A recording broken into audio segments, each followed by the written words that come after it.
Hey everybody, it's Chris Bumry here again for JoBlo.com with a review of Martin Scorsese's much-anticipated return to gangsterdom, The Irishman, or, if you want to go by the on-screen title, I Heard You Paint Houses. In it, Robert De Niro plays Frank Sheehan, a low-level truck driver who becomes tangled up in the underworld, eventually going to work for Jimmy Hoffa, played by Al Pacino, and rising the ranks in the Teamsters Union. At the same time, he quote-unquote paints houses for gangster Russell Buffalino, played by Joe Pesci, with painting houses, of course, being a euphemism for murder. Now, The Irishman is Netflix's most ambitious film to date, with the studio bankrolling Scorsese to the tune of at least $160 million, possibly much more, a price tag no mainstream studio was willing to underwrite. The reason for this is that CGI was needed to allow the 70-something actors to convincingly play men of at least 20 years younger, or in the case of De Niro, realistically age from his late 30s to old age. For the most part, it's probably the best de-aging we've ever seen, although one must admit that Robert De Niro really never looks less than middle-aged, even when playing a young man. No matter, the story is so compelling that you'll be thoroughly drawn in and forget all about the CGI after about 10 minutes or so. This is a generation-spanning epic taking us from the late 50s all the way to the modern day, as we see the impact the gangsters had on the 20th century America through the eyes of Sheehan, with them implicated in both the Teamsters and the Kennedys. And it must be said, this is a milieu the three leads, Robert De Niro, Joe Pesci, and Al Pacino, are no stranger to.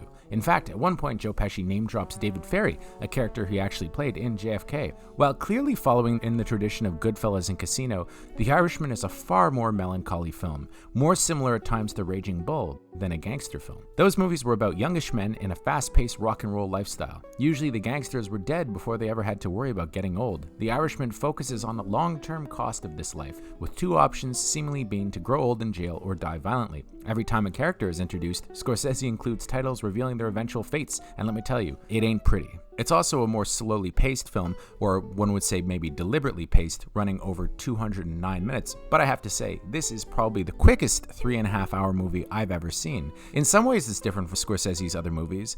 There's no non-stop use of period rock and roll or tunes. There are a couple, but it's done pretty subtly.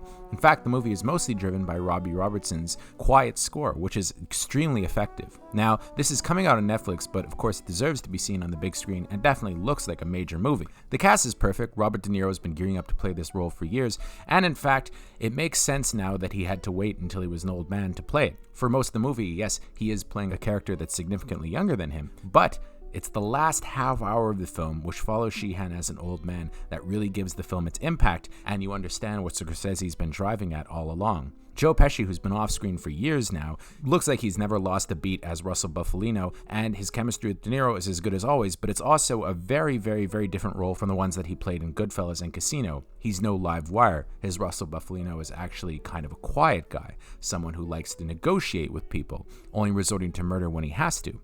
I think, though, of the three leads, the one that's going to walk away with most of the acclaim, and in fact he probably deserves an Oscar, is Al Pacino, who's got his best role in this movie since, I don't know, at least the 90s, probably since Insider, as Jimmy Hoffa. Not only does he change the way he talks, adopting Hoffa's cadence, but he looks the part and is so compelling in the film, and his chemistry with De Niro is so on point that it really makes you forget all about Righteous Kill. Clearly, these two are one of the greatest on-screen pairs of all time, and it's unbelievable to think that Pacino's never actually worked with Scorsese until now, because he seems like he fits so well into that world. One thing that's also kind of cool about The Irishman is the supporting cast, which is filled with not only Scorsese regulars, but also people that I guess he saw come up on his HBO shows. You've got Harvey Keitel as Angelo Bruno, then Stephen Graham, who played Al Capone on Boardwalk Empire in a major role as Anthony Provenzano, whose war with Jimmy Hoffa kind of drives along the second half of the film. Then there's Dominic Lombardozzi as Anthony Salerno, who's completely unrecognizable because even though he's a young man,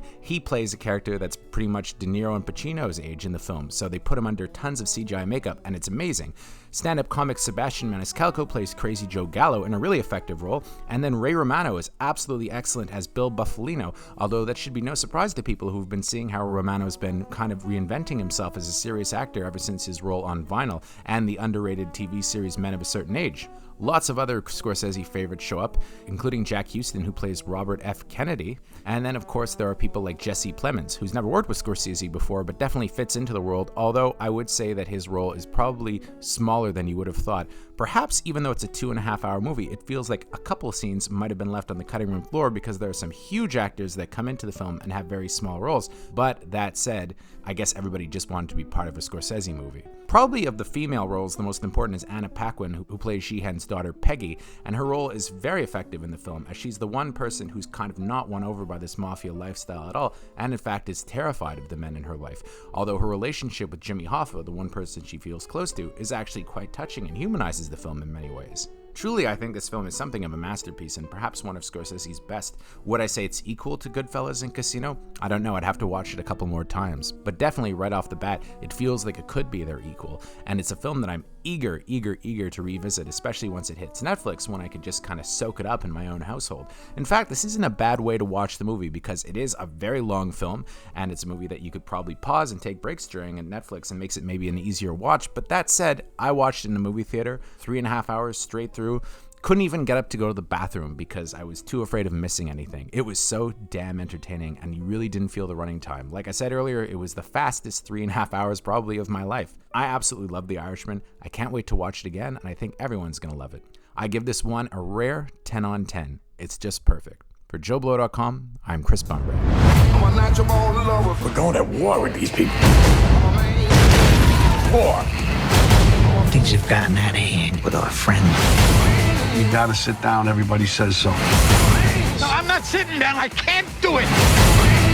It's what it is. What it is. I know things they don't know I know.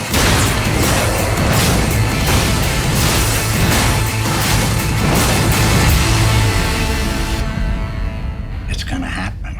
Either way, he's going.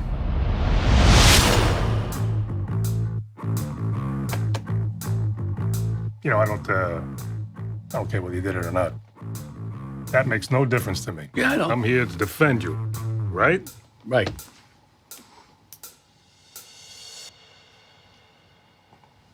What do you want to know? You want to know if I did it or not?